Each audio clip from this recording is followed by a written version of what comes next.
Welcome back to another video. In this one, we're going to take a look at 20 great tips in Logic Pro. Let's get into it. The first tip, as always, is to enable the complete features in Logic Pro. So we click in Logic Pro in the top left, go to Settings, go to Advanced, and then we want to make sure we have Enable Complete Features turned on. That's the first tip.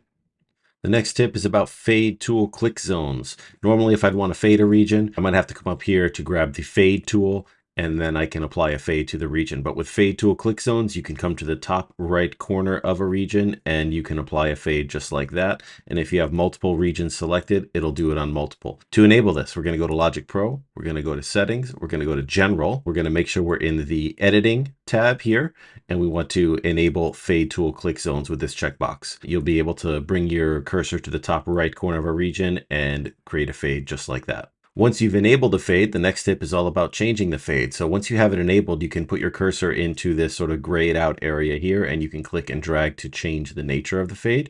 You can also right click and you can change it to a slow down. And that gives a really cool tape slowdown effect. And if you have it at the beginning of a region, like this, then you can right click and it will be a speed up. So try that on vocals, try that at the end of the song. It's a really cool sound effect. Give it a try. The next tip is creating a really cool slowdown effect at the end of a song. If you're using MIDI or any of the session player instruments in the new version of Logic, you can actually change the tempo and the MIDI will slow down as well. So you can see I've got the tempo set to 110 here, and I've got this ending here, sounds like this.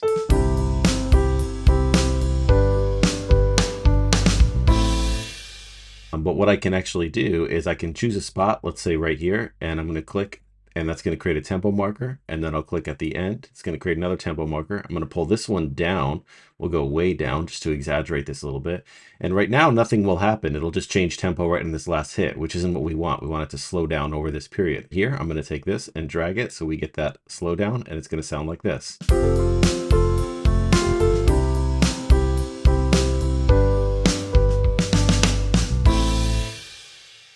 So easy slowdown effect with MIDI, just change the tempo, works really good. For the next tip, we're going to quickly enhance a single track vocal. Most times when we have vocals, we have multiple takes like we have here, or there might be a double take or a double track, and it's intended to use multiple different tracks together to get that doubled sound. But if you don't have that double take, then you can't get that doubled sound. So I'm going to show you how to get it even if you don't have it.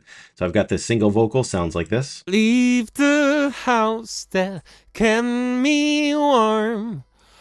Okay, so what we're going to do is we're going to duplicate this track either with Command D or the duplicate button right up here. Now I've got the track duplicated. We're going to do Option, click and drag to duplicate the audio as well. So now we've just got two of the same thing. On the duplicate, I'm going to come over to Audio Effects and we're going to use Sample Delay. And we're going to delay this by a certain amount. You can change how much you want to delay it. I like using the milliseconds amount. What we're going to do is we're going to pan the original one a little bit to one side and pan the duplicate a little bit to the other side. And you don't have to do the panning, it just does make it sound a little bit better. And let's take a listen now. Leave the house that can be warm from the calm into the storm. It's a quick, easy way to make a single vocal sound like a doubled vocal. The next tip is creating a little favorites folder for your favorite and most frequently used plugins, especially if you have third-party plugins. When you go to add one, there's so many categories here, and you might find yourself going around looking for different plugins that you use all the time, and it can be hard to find them. So you can see I've created a favorites folder right here, and these are some of my favorite plugins that I've been using most frequently. And let me show you how to do that. You come up to Logic Pro, Settings, Plugin Manager. There's the folders on the left-hand side. You can click the plus icon here to create a new folder. We'll just call it Test.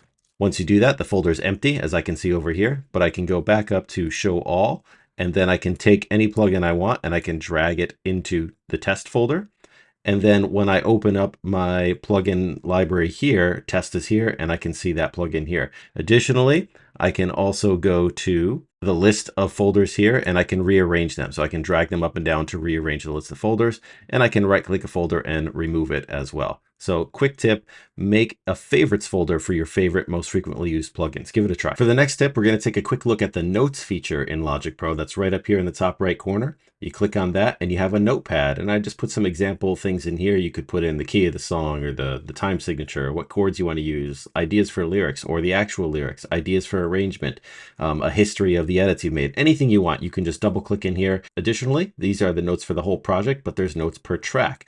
So I've got this lead Vox track selected. If I go to track, you can see I put a note here. And if I go to this track, it's a different note. There's nothing in this one. If I go to this one, it's a different note. So you can have notes per track or per the whole project. Really easy. It's great if you're sharing a project. Give it a try. The next tip is about using track stacks as a way to organize tracks. So you can see in this session, I have all these tracks selected. They're all backing vocal tracks. And if I wanted to just group them all together, I can do that with a track stack. First, you select them all, then you can right click one of them and you can go to create track stack. Now there's two kinds of track stacks. The folder stack, that's going to give me all of those tracks together on one, which it names sub, and it'll give it a number. And if I click this little icon, it'll open it up and I see all the individual tracks inside of it. I can still control them all individually, and I can control the whole sub with this fader here. But what I can't do, as you can see over here, is apply effects onto the whole group. I'm going to undo this by right clicking on it and going to flatten stack. And now we're back how we started. We go to right click, create track stack. We can go to summing stack. This will work very similarly, except it's going to give it the name sum. And if you can see, I click on the sum, I can actually apply audio effects and routing to the entire sum. So almost like a submix or a subgroup or a bus. It's another way of using track stacks. Once again, you can right click and flatten stack to unpack them back to how they were. Give it a try. Similar to track stacks, you can actually kind of have multiple tracks within one track, and it's called track alternatives. So on this track here, I've got this one piece of audio, but if I click on these little arrows here, I can actually create a new track alternative. And when I do that, I get a fresh open track. Now my audio is still there. It's on the A version of this track, and the B one is empty. So I could do things like record another take, or I can maybe copy some audio, and then I go to B, I can paste it. And now I've got on the B track, I've got just this guy, and maybe it's like a different edit I have set up on the B version. Maybe it's a different version of a solo. So basically you can have multiple tracks within the same track. Give that a try. It's a lot of fun. So just like having track alternatives, I can have entire project alternatives as well. And I do that by coming up to here and going to File, Project Alternatives, New Alternative. And I can give this a name, Edit 1. And now what I can do, I can mix the whole project. I can spend hours mixing it, doing all different kinds of things. I'm just going to do some big edits so it's easy to see that I've made some changes. And then when I save this with Command S or File Save, it's going to save it as the Edit 1. It's not going to affect the original, which is still intact. If I go to Project Alternatives, I can flip right back over to the original and it will load up and it looks just like it did. And I can always go back to Edit 1 as well. And it's going to look like this. Sometimes it's hard to see the detail of what's happening with the audio. For example, here it looks like there's something happening. I'm not really sure what it is. It's very quiet. To get around that, what you can do is use the zoom feature in the top right to just zoom into the audio alone. And you can see that there is some noise happening here. We don't know what it is, but we know it's not complete silence like we see over here. Of course, you can also zoom in vertically with this little slider left and right, but that zooms the entire track. So you can zoom just the audio with this little waveform icon up here. This little area right up here at the top of the screen, which shows you beat and bar and tempo, this is called the LCD. If I open it up with this little arrow, I can change the way it looks. So you can change this to whatever you want depending on what kind of project you're working on. You can also right click the arrow and go to customize. This will show all the different types of things that are pertinent to customizing this. And so you can customize them or save as default, so that way it opens the same way you like it every time. So give that a try. If you want to see something different up there, you can customize it. Over here on the right, we have this 1, 2, 3, 4 and this little metronome symbol. Now the metronome symbol does nothing except give you a click based on the tempo of the project. However, the 1, 2, 3, 4, it can be confusing. What this will do is it will give you a count in before you record. If I have it turned on, I have the metronome turned on, and I hit play at 88, it's going to start playing at 88. Okay, but if I actually record by hitting the R key on the keyboard, it will start playing one bar before 87 and then begin recording at 88. So we'll see the recording will happen right here. Okay, so that is the count in. Now you can right click the count in and you can change it to how long you'd like it to count in. So if I say 2 bars, it'll start at 86. Here we go.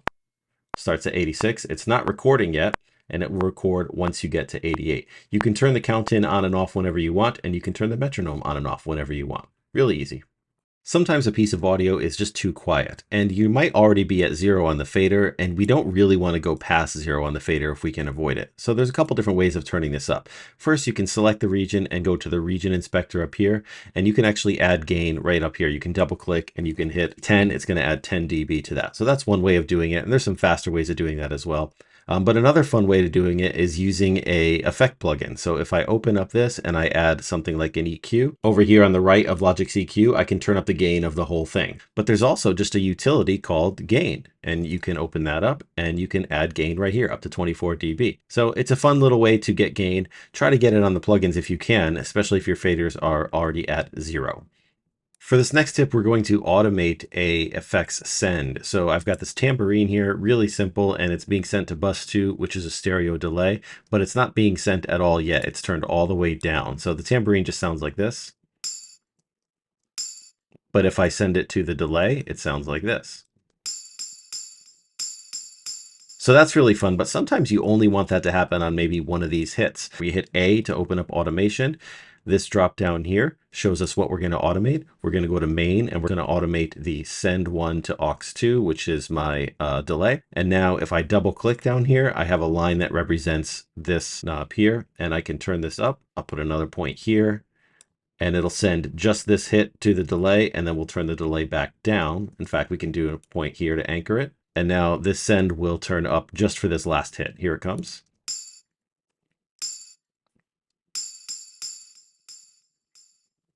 So automating effect sends, you can do it on vocals, drum hits, guitars, whatever you want really. It's a great way to add a really cool effect to just one part of a piece of audio. This area over to the left where the track name is called the track header, and it has things like an icon, some buttons, but it's actually customizable. You can change it to whatever you want. When you right click it, you can go down here to configure track header. And what you have here is a way to turn on and off certain controls and buttons. So you can see as I turn these buttons on, they appear over there.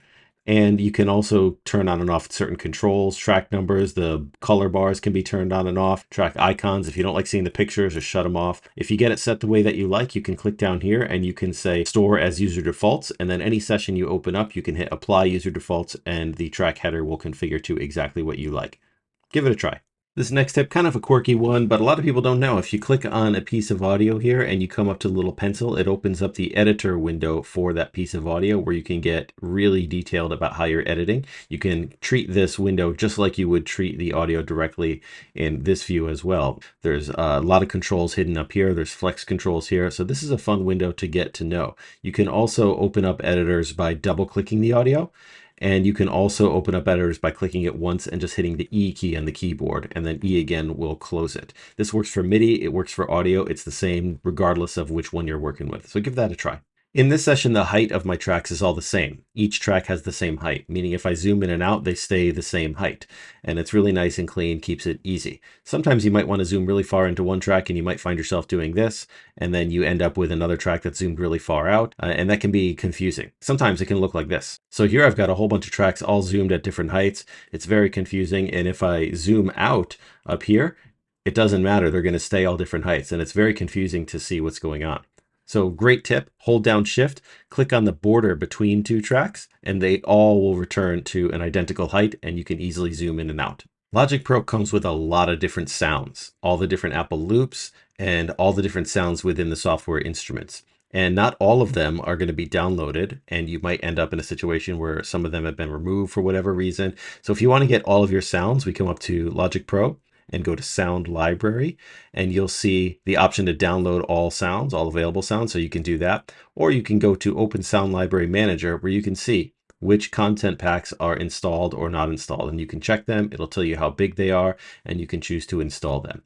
Easy way to manage the sound library. And finally, for the last tip, you may know about bounce in place, you may know about join, but if you don't know about one of them, check this out. I've got several pieces of audio here, and if I select them all, I can right click one of them and say bounce in place, and that gives me all of these options. I can choose to put the newly created audio file, which will be named this, onto a different track or on the original. I can mute the original if I want. I can bypass effect plugins, all this extra stuff. I'm just going to hit OK, and then I have a new track created with the new piece of audio right here. Another way of doing this, if I don't want it on a whole new track, is I can select the regions, I can right click, hit join, and then there we go, right there on the same track, all joined together. Super easy. So hopefully you enjoyed these tips. I've got lots of other content. You can check out my other videos. Have a great day.